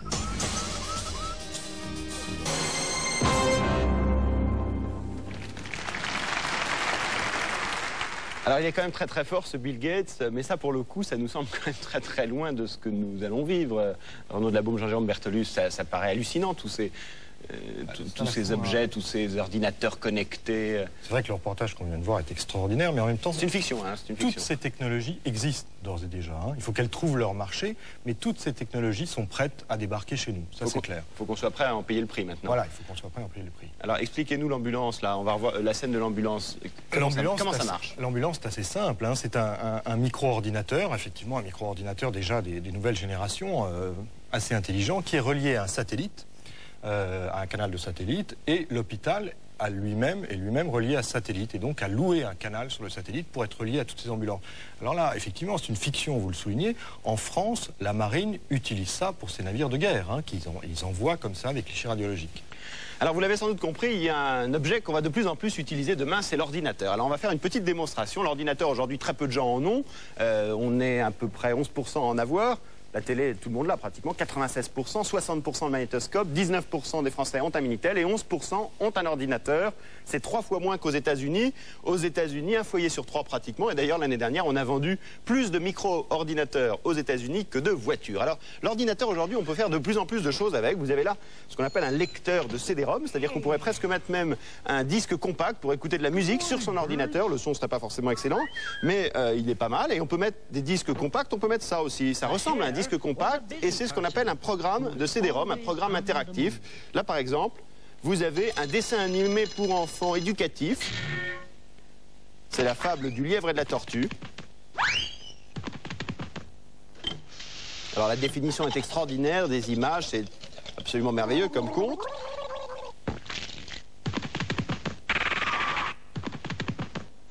Voilà, et alors ce qui est étonnant, c'est qu'une fois que l'histoire est finie, vous pouvez décider de la faire vivre comme vous voulez. Par exemple, vous voulez voir ce qui se passe sur cette boîte aux lettres. Alors je ne suis pas très adroit parce que je suis nul en ordinateur. Voilà, ça y est. On met la souris, ce qu'on appelle la souris, sur la boîte aux lettres.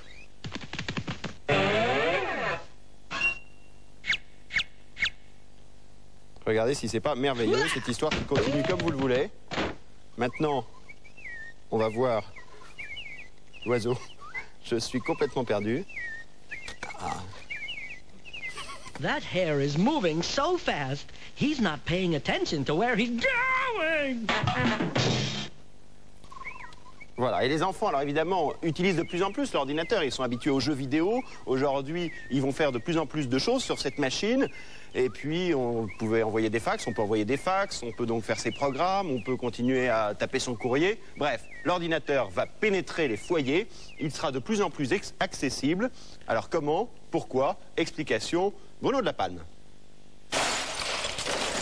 L'informatique, ça change vite. Tous les 8 mois, en moyenne, débarque une nouvelle génération d'ordinateurs, toujours plus performants, qui démodent d'un coup les anciens modèles. Chez Science et Vie Micro, l'un des principaux magazines spécialisés en informatique, on suit de très près ces évolutions. Tests en laboratoire, essais comparatifs, rien n'échappe aux journalistes. Les machines sont soigneusement décortiquées et le journal n'hésite pas à publier le résultat de ses analyses.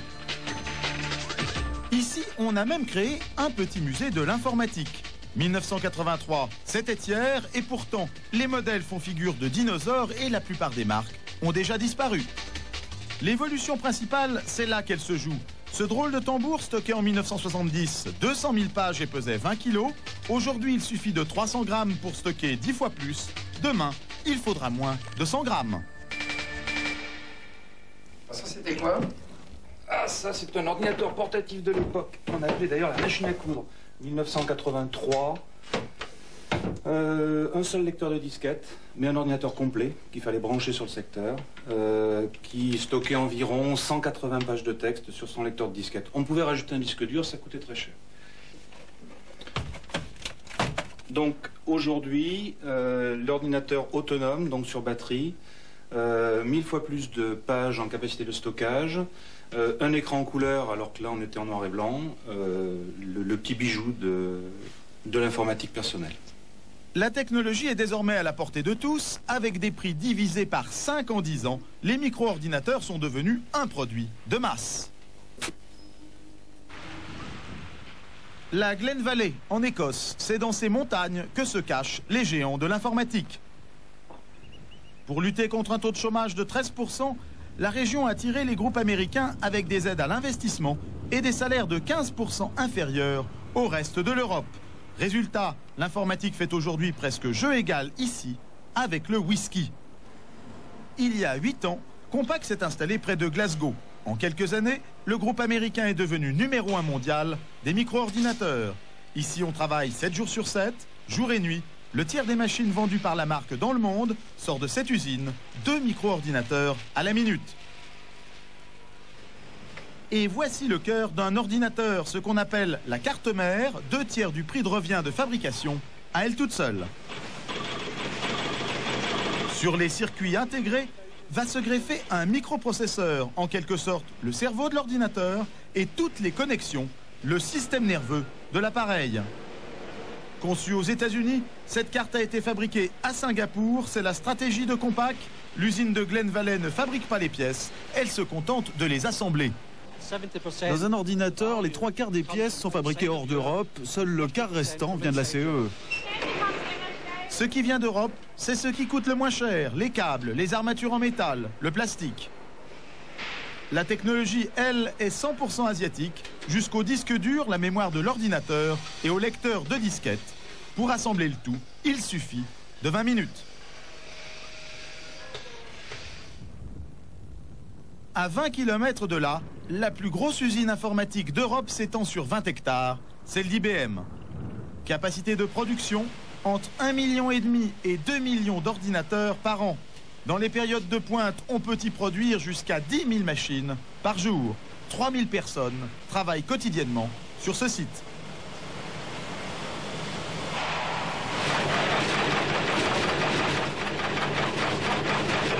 Si toutes les usines se ressemblent, la différence entre Compaq et IBM, c'est la provenance des composants électroniques. Là où Compaq importe ses pièces d'Asie, IBM fabrique tout sur place, notamment pour sa gamme d'ordinateurs portables. Contrairement à la plupart des acteurs du marché de la micro-informatique, nous fabriquons l'intégralité de la carte d'origine. Ça n'est pas acheté. Ça, ce n'est pas acheté, c'est fabriqué par IBM. Nous, sur les portables, en l'occurrence, nous préférons maîtriser l'ensemble de la technologie. Et pourquoi? Parce que c'est excessivement important et beaucoup d'acteurs sur le marché rencontrent des difficultés dans les portables parce qu'ils ne maîtrisent pas l'intégralité de la technologie et de l'assemblage. Que ce soit le disque dur, qui est interchangeable, que ce soit la batterie, ou que ce soit par exemple le lecteur disquette, ou même l'écran, couleur, eh bien tout ceci est fabriqué par IBM, à travers ces différentes usines. Mais qu'est-ce qui sépare, une fois terminé, un produit d'un autre? Y a-t-il plus de différence entre un micro IBM et un micro Compaq qu'entre une Renault et une Peugeot? Impossible de le savoir. Seule certitude, les marges, chez les uns comme chez les autres, elles restent confortables. Chaque constructeur a ses petits secrets de fabrication, donc, mais il n'est pas un secret par contre que les marges des constructeurs ont baissé, en pourcentage ont baissé d'une façon considérable, ont été divisés par deux en juste 2-3 ans, et donc les constructeurs, ils essayent de se rattraper sur les volumes. Et les marges partaient de combien? Elles ont les marges, en moyenne. Les marges, elles partaient de supérieures à 50% pour être aujourd'hui de l'ordre de 25%. Nous avons tenté de décomposer le prix d'un micro-ordinateur de moyenne gamme à quelques centaines de francs près. Composants et pièces 5400 francs, main-d'œuvre 600 francs, soit un total de 6000 francs sortis d'usine. Auquel on rajoute 25% de marge du fabricant, 1500 francs, 15% de marge du distributeur, 1100 francs, 18,6% de TVA, 1600 francs, soit un total de 10 200 francs dans le rayon du magasin. L'ordinateur est de plus en plus accessible donc, mais comment faire son choix quand on ne connaît rien à l'informatique? Direction le plus gros point de vente de la Fnac à Paris pour quelques questions pratiques. Et d'abord, faut-il acheter un Macintosh de chez Apple, 20% du marché de la micro, à lui tout seul? Apple, c'est convivial, très simple. L'affichage se passe sous forme d'icône. Donc, si l'on veut lancer un traitement de texte, on va cliquer dessus, double-cliquer, et ça démarre.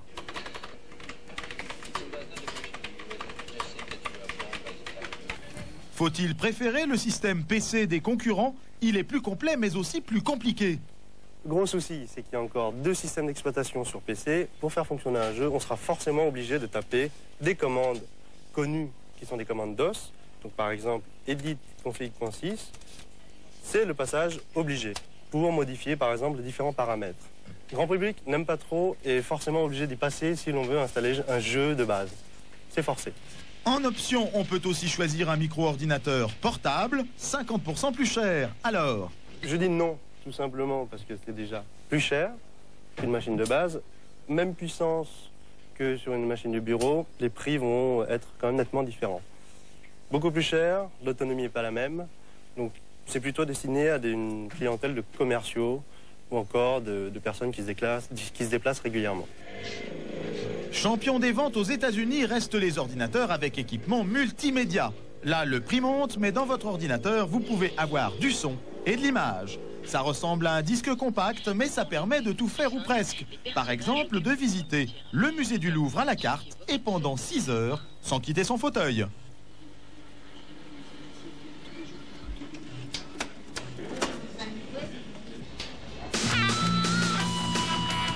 Avec, on peut bien sûr enregistrer et écouter ses disques compacts préférés. Mais on peut aussi stocker et manipuler des images vidéo, celles de la télévision ou celles de son propre caméscope. On peut également enregistrer et stocker n'importe quel document, y compris les photos de vos dernières vacances. La technologie va vite, très vite, tellement vite que tout ce que vous venez de voir sera déjà dépassé dans un an et votre ordinateur aura alors perdu la moitié de sa valeur. La moitié de sa valeur perdue en un an. Pourquoi acheter un ordinateur aujourd'hui? Ce qu'il faut dire, c'est que l'ordinateur, c'est un peu comme la voiture. On n'achète pas une voiture pour la regarder dans son garage et pour qu'elle prenne une plus-value. L'ordinateur, c'est la même chose. S'il avait fallu attendre de s'équiper d'une voiture qui ait des airbags, je veux dire, on n'en serait pas aujourd'hui. Il vaut mieux attendre si on n'en a pas besoin aujourd'hui, il vaut mieux attendre demain. Ça ne sert à rien d'en acheter si on n'en a pas besoin, ça c'est clair. Ça c'est clair. Mais la révolution, ce qu'il faut bien comprendre, c'est que la révolution de la micro-informatique est infinie. On ne sait pas quand est-ce qu'elle s'arrêtera. Juste un chiffre, hein. Le microprocesseur, qui est un peu l'intelligence du micro-ordinateur, pouvait enregistrer 500 000 ordres à la seconde en 1986. Moins de 10 ans plus tard, on en est à 1 milliard d'ordres à la seconde. Alors, quand est-ce que ça va s'arrêter, quoi? Oui, donc vous dites, il faudra bien en acheter un jour, achetons-le quand on en a besoin. Mais c'est quand même très compliqué un ordinateur. Oui, on peut dire qu'il y a des gens d'une certaine génération qui n'aiment pas tellement rentrer dans les ordinateurs. Mais il suffit de se dire, après tout, on passe le permis de conduire pour conduire une voiture. Pourquoi est-ce qu'on ne passerait pas quelques heures à apprendre à faire marcher un ordinateur? Moi, j'ai du mal. Alors, non, mais attendez, non, je suis pas le seul, mais j'y arriverai. Alors, non. Alors, Microsoft, c'est eux qui inventent l'intelligence qu'il va y avoir derrière l'ordinateur, ce qui va nous connecter à tout ce qu'on a vu dans cette émission. C'est une saga incroyable, une histoire incroyable. Ça veut dire quoi, l'intelligence des ordinateurs? C'est vrai que Microsoft a fait de l'intelligence un business, c'est-à-dire que tout ce qu'on a vu dans tous les reportages que vous avez présentés, c'est-à-dire qu'on peut stocker des images, on peut travailler sur des images sur son ordinateur, tout ça, c'est quand même des opérations très très compliquées, et c'est Microsoft qui nous les rend simples, c'est-à-dire qui nous rend très simple de travailler sur une photo de famille dans un micro-ordinateur. Alors l'intelligence de Microsoft, c'est d'inventer tous ces programmes, c'est d'inventer le programme, vous vous souvenez tout à l'heure de la séquence de l'ambulance qui va connecter le petit Jackson directement à l'hôpital. C'est tout ça, Microsoft, ça vaut beaucoup d'argent, c'est une formidable success story. En 20 ans, le cours de l'action a été multiplié par 35, ça vaut aujourd'hui 200 milliards de francs, 2 fois plus que la plus grosse entreprise française, presque autant que Coca-Cola. Alors, Microsoft, success story planétaire, voyage au cœur de cette aventure avec Thierry Dussart et Jean-Yves Charpin.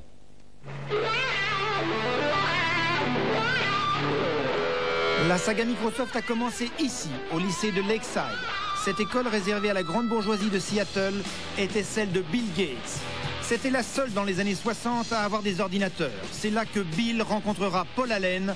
Ensemble, ils vont fonder Microsoft. Paul Allen avait 2 ans de plus que Bill Gates, mais ils se sont vraiment trouvés parce qu'ils avaient la même passion pour ce truc nouveau, l'informatique. Et ils sont devenus les meilleurs de toute l'école. Très vite, ils en ont su plus que leurs professeurs et c'est eux en fait qui devenaient les profs. Depuis, Bill Gates a fait du chemin. Fils d'avocat et petit-fils de banquier, ce génie de l'informatique a donné naissance à une nouvelle industrie, celle du logiciel. Au nord de la Californie, à Seattle, sa ville natale est devenue la capitale mondiale de l'informatique. Le plus gros employeur reste Boeing, mais le constructeur d'avions débauche à tour de bras. Tandis que de l'autre côté du lac Washington, Microsoft n'en finit pas de grandir et de s'agrandir. La moitié des 16 000 employés travaillent ici, sur ce que l'on appelle le campus. La richesse de Microsoft, c'est d'avoir réussi à s'implanter au cœur du système nerveux de 80% des ordinateurs du monde. Grâce à ces systèmes d'exploitation, Bill Gates a ainsi imposé une norme et a ensuite engrangé des royalties sur chaque programme vendu. Des produits universels qui sont tous devenus des best-sellers. Pour classer des fiches, Access. Simplifier sa gestion, Office. Faire des calculs, Excel. Écrire des lettres ou mettre en page, Word. Et pour gérer le tout, Windows. Microsoft, c'est avant tout de la matière grise. La plus belle collection de cerveaux et de grosses têtes que l'on puisse trouver dans une entreprise. Lui, c'est Rick Rashid, ancien chercheur de l'université de Carnegie Mellon. Il est à la tête du département recherche et développement. Au total, 80 personnes. Comme la plupart des employés de Microsoft, chaque matin, le premier de ses gestes, c'est de télécharger sa montre. Ça bip chaque fois que je reçois une information et quand tout est fini, on entend un long bip, comme ça. Ça m'indique que toutes les informations ont été transmises et maintenant tout est dans la montre. En fait, cela me fait 3 mois d'agenda. Ce spécialiste de l'intelligence artificielle travaille sur la reconnaissance vocale des ordinateurs. Washington State. Sans toucher au clavier, la machine obéit à la voix et affiche la carte de l'État de Washington. Toutes les recherches n'aboutissent pas, mais tous les projets doivent subir des tests en laboratoire avant d'aller plus loin. Okay, why don't you try and find that using the Find tool and see if there are any multimedia clips. Cette femme, c'est Madame Tout-le-Monde devant son ordinateur. Elle ne voit pas son interlocuteur, caché derrière un miroir sans teint. Le spécialiste de Microsoft teste alors ses réactions et repère ainsi les difficultés d'utilisation. That's okay. Quel genre de thèse vous faites là? Eh bien, dans ce laboratoire, nous testons l'encyclopédie Encarta. Nous avons 4 autres laboratoires. Ah bah là, justement, se déroule un test en ce moment sur la banque de données Access. Mais c'est un produit qui existe déjà, non? Nous travaillons en permanence sur de nouvelles versions. La nouvelle version qui mobilise toutes les énergies en ce moment s'appelle Windows 95. Même à l'heure du déjeuner, on y travaille, on en parle. Microsoft est une société qui attire beaucoup les jeunes. La moyenne d'âge y est de 34 ans. Cette entreprise reçoit 10 000 candidatures par mois. Ici, on privilégie la mobilité. Et chacun doit pouvoir partir travailler pour une des filiales à l'étranger. David vient juste de passer combien? 3 ans à notre siège européen à Paris. On nous fait beaucoup bouger dans le monde pour qu'on soit plus efficace. Oui, c'est une entreprise mondiale. Bonjour et bonne chance. Windows 95, c'est ce produit miracle qui se fait attendre depuis plus d'1 an et demi.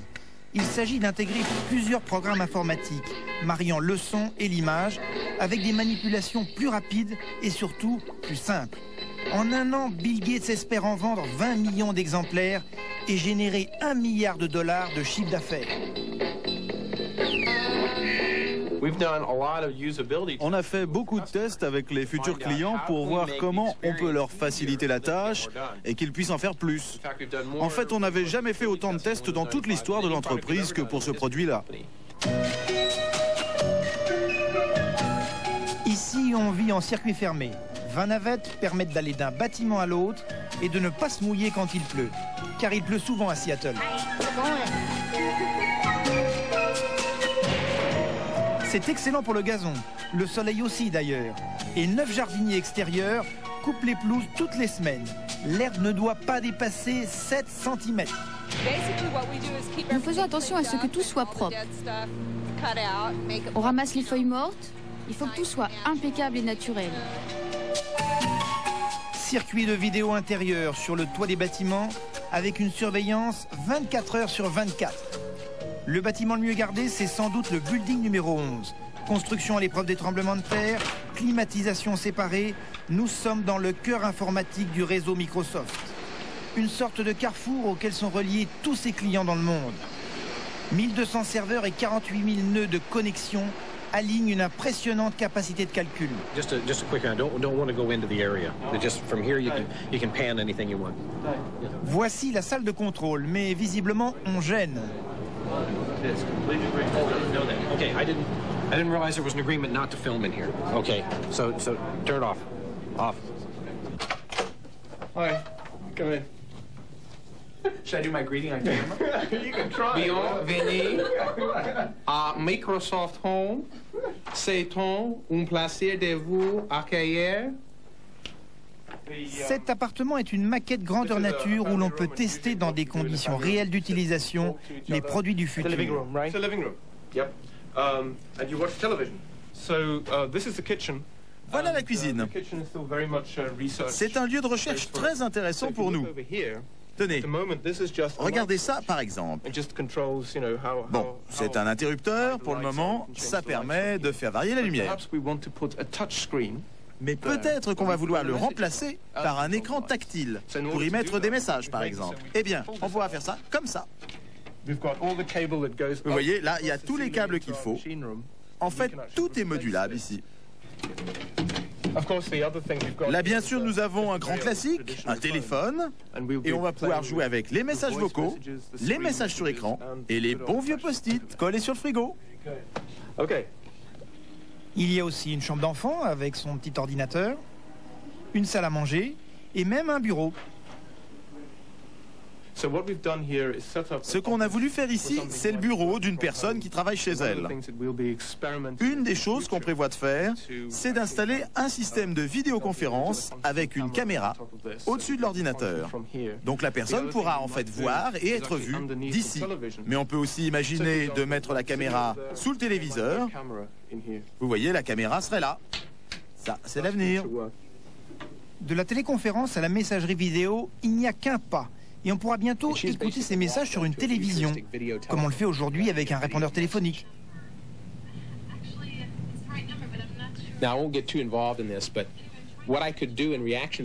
Ce que je peux faire, c'est réagir. Ce message vidéo a été enregistré et je peux aussi lui répondre avec ma télévision et lui dire « Oui, je viens ce soir à 8 h » ou un autre message que je veux lui envoyer. Autre possibilité, prendre un rendez-vous chez son médecin. On choisit le jour de la semaine et l'écran affiche en blanc les heures qui sont disponibles. Un clic et le rendez-vous est pris mercredi prochain à 15h30.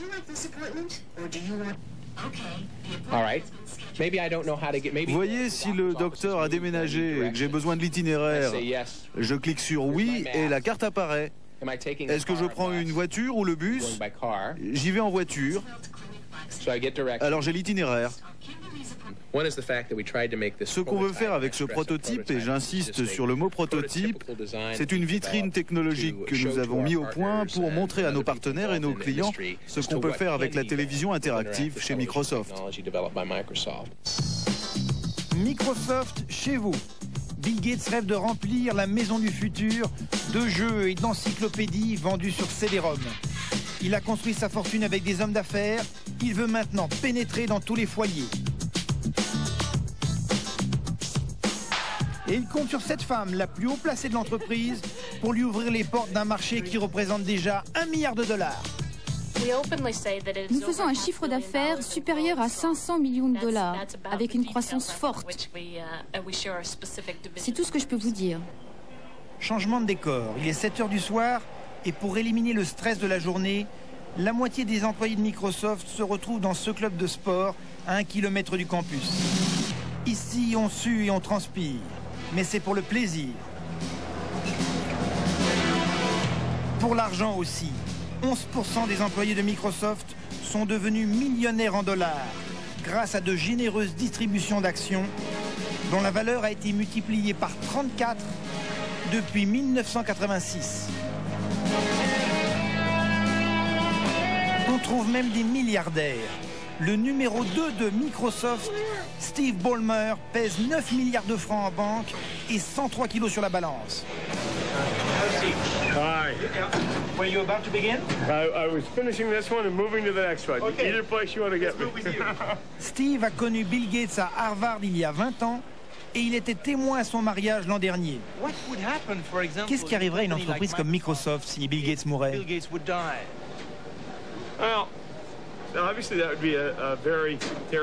Ça serait vraiment une chose terrible. Terrible pour l'entreprise, terrible pour ses amis. L'entreprise, bien sûr, ne serait plus la même.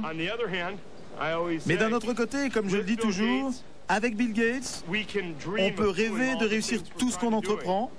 Sans Bill Gates, nous sommes seulement la meilleure société de logiciels du monde. Accusé de violer la loi antitrust, Microsoft a jusqu'ici surmonté tous les obstacles. À croire que ce qui est bon pour Microsoft est bon pour l'Amérique. Accusés de violer la loi antitrust, que reproche-t-on à Microsoft? En ce moment, effectivement, ils sont accusés par les autorités américaines. Oui, on les accuse en fait d'avoir créé un monopole de toutes pièces et d'être à la tête de ce monopole. Donc tous les concurrents qui font du lobbying très actif auprès du gouvernement, du Congrès américain, essayent de casser ce monopole. Voilà, c'est tout. En fait, on l'accuse d'avoir trop bien réussi. Mais un monopole parce qu'ils sont au cœur de pratiquement tous les ordinateurs par leur intelligence et leur programme. Et que demain... qu'il faut rendre ça compatible avec d'autres qui attendent. Voilà. Et que demain, peut-être que tous les circuits d'information sur micro-ordinateurs passeront par des logiciels Microsoft et passeront par la machinerie Microsoft. Alors aujourd'hui, ils ont créé une richesse incroyable. En 20 ans, ils ont créé une société qui vaut 200 milliards de francs de richesse créée en 20 ans. Un homme, Bill Gates, qui possède 20% de Microsoft, qui est le cofondateur, qui est le patron aujourd'hui, qui est une espèce stars, et qui est l'un des hommes les plus riches du monde, l'homme le plus riche des États-Unis, je crois. Alors aujourd'hui, ça peut se renverser très vite ou pas, ça? Parce que dans l'informatique, on voit des fortunes se faire et se défaire. Enfin là, ça paraît solide. Ça paraît solide, mais c'est vrai aussi que ça peut se renverser très vite. Tout le monde connaît IBM. Aux États-Unis, c'était vraiment une société phare. Tous les bons pères de famille américains voulaient acheter des actions IBM. Et puis, début 90, crise permanente à IBM, licenciement de dizaines et des dizaines de milliers de salariés, les micro-ordinateurs qui se vendent moins, les systèmes qui ne marchent plus. Et IBM, aujourd'hui, qui doute un peu de son avenir. Et Microsoft pourrait connaître ce genre de mésaventures? Microsoft pourrait très bien s'écrouler dans 10 ans, pourquoi pas. S'il y a un concurrent très fort qui arrive à faire passer une meilleure information, à offrir des meilleurs logiciels aux consommateurs, Microsoft pourrait disparaître en quelques années. Enfin, pour vous, c'est clairement l'un des nouveaux maîtres du monde, parmi d'autres. Mais c'est l'un des nouveaux maîtres du monde. Il y en a d'autres. Il y a des grandes sociétés de télécommunications qui voudraient être les maîtres du monde. Mais actuellement, c'est l'un des hommes les plus puissants. C'est l'un des hommes par lequel va passer le plus d'informations. Toute la santé, l'éducation, les produits de grande consommation passeront peut-être par des circuits Microsoft à l'avenir. Le jour où nous aurons tous un ordinateur comme un poste de télévision. Alors, il y a quelques années en France, on a voulu créer d'une certaine manière des autoroutes de l'information. On avait trouvé ça c'est un câble en fibre optique et c'est absolument étonnant. Le câble en fibre optique, ça fait moins d'1 centimètre et des centaines, des millions d'informations peuvent passer dans ce petit câble, peuvent aller et venir. On peut faire de l'interactivité avec de l'image et du son. Finalement, tout ce qu'on a vu là, eh bien, on y avait déjà pensé il y a une quinzaine d'années en France. On a voulu câbler d'abord une ville et puis ensuite tout un pays, le nôtre. Regardez. C'est donc une invention ou une technique industrielle dont les conséquences sociales seront multiples. Je crois que cela va modifier quand le plan de câblage sera... 1984, en direct avec Louis Mexando, le ministre des PTT, le président de la République en personne inaugure un appareil révolutionnaire, le visiophone. Un dialogue. De dialoguer. Une véritable Rolls du téléphone. Le visiophone permet de se parler, mais surtout de se voir. Coût de fabrication, 15 000 francs. Il permet aussi d'acheter ou de vendre des produits, de consulter des services, comme sur un Minitel. En y branchant un magnétoscope, on peut même faire visionner des images à distance. Pour lancer l'expérience, c'est la ville de Biarritz qui est choisie. Les gens étaient vraiment pris par ce truc-là. On voyait que ça les intéressait, ils étaient contents. Et c'est vrai, c'était bien. Il n'y a pas, c'était très bien. Pourquoi Biarritz? Cité balnéaire, mondialement connue, vitrine touristique, c'était l'idéal pour lancer la grande innovation technologique de France Télécom, la fibre optique qui transporte le son et l'image. France Télécom pose ses câbles et offre à 1500 habitants du centre-ville non seulement le visiophone, mais aussi la télévision câblée pour la première fois en France. Ferdinand Vivier est le 3e biarro à avoir reçu le visiophone. Incroyable mais vrai, ça ne coûtait pas plus cher que le téléphone. On nous a demandé de nous servir de visiophone au maximum. Nous en sommes donnés à cœur, je vous assure qu'on a parlé. Bon, alors, il y a eu des pépins, il y a des histoires. Moi, j'ai fait 6 visiophones. Et c'est le 7e qui était le bon, qui a bien marché. Allô? Oui? Vous me recevez là? Attendez, je vais me mettre en contrôle d'abord pour voir si moi je suis pas... Si vous me recevez bien. D'accord. Voilà. Et puis je vais appuyer sur image de façon à vous recevoir. Parfait. Et voilà. Ah, vous avez réussi à bien vous cadrer, vous. Passé les tâtonnements du début, le succès du visiophone est foudroyant. Idéal pour cet architecte qui montre ses plans à distance, et il n'est pas le seul. Un escalier en colimaçon. Moi, si quelqu'un me demande des attaches de surf, je lui montre. Et comme ça, il peut le voir. Et même au commissariat, le visiophone joue les surveillants auxiliaires. Allô? Oui. Bonjour le commissariat? Oui, bonjour madame. Bonjour monsieur, voilà je vous appelle parce que c'est la BNP Biarritz à l'appareil. Oui. Je vous appelle parce que nous avons un individu suspect au guichet. Oui. Il semble là sans raison apparente. Il traîne un petit peu là devant le guichet et j'aimerais bien que vous veniez voir. Oui, vous pouvez me le faire voir là, à l'aide de la caméra? Ne quittez pas. Tatou 4 de Fanny 33. BNP boulevard Édouard 7. Vous le voyez? Oui, absolument. Pour un individu suspect dans la banque. La mairie en profite pour monter la première télé locale câblée. Les 1500 visiophones sont autant de points de direct. Les téléspectateurs peuvent intervenir depuis chez eux dans les programmes. Cette expérience a eu au moins pour avantage de pouvoir montrer que sur une ville de taille moyenne, il y avait des usages qui pouvaient exister et que tous ces usages ont été testés. Certains avec plus ou moins de succès, bien sûr, tous les usages ne sont sûrement pas porteurs. Les gens étaient curieux quand même, vous les voir, vous les... C'était surtout les jours de pluie. Et avec votre famille, vous l'utilisiez, non? Mais non, parce qu'on était les seuls à la voir, enfin, avec des amis. On communiquait pour montrer comment ça se passait quand on avait des amis communs qui venaient. On s'appelait, mais ça s'arrêtait à ce stade-là. On n'était pas assez nombreux sur Biarritz pour communiquer avec la famille. C'était peut-être un peu trop tôt.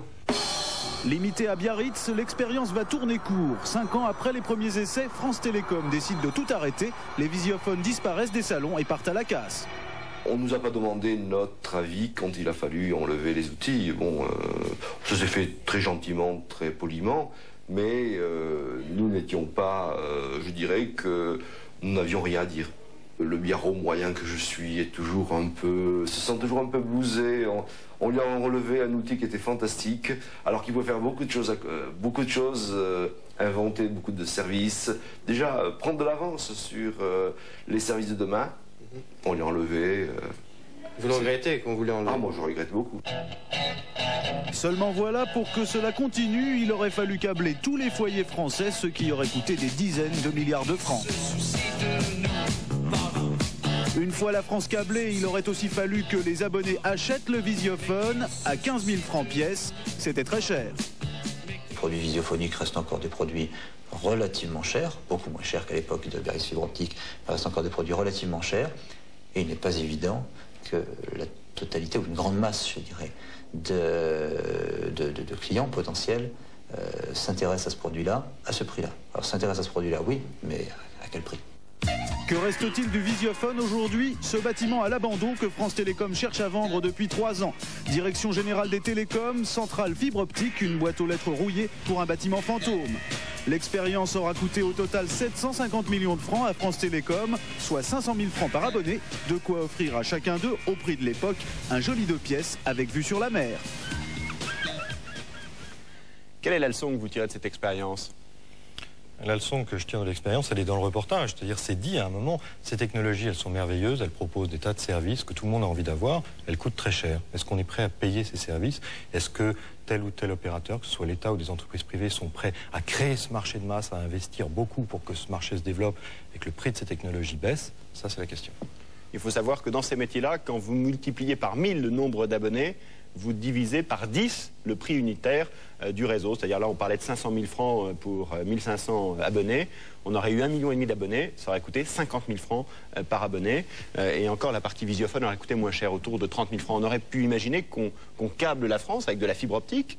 On aurait eu visiophone et peut-être qu'un marché serait créé. C'est comme le Minitel. Regardez le formidable succès du Minitel. On a investi, politique volontariste, le téléphone. Enfin bon, pourquoi est-ce qu'on ne l'a pas fait?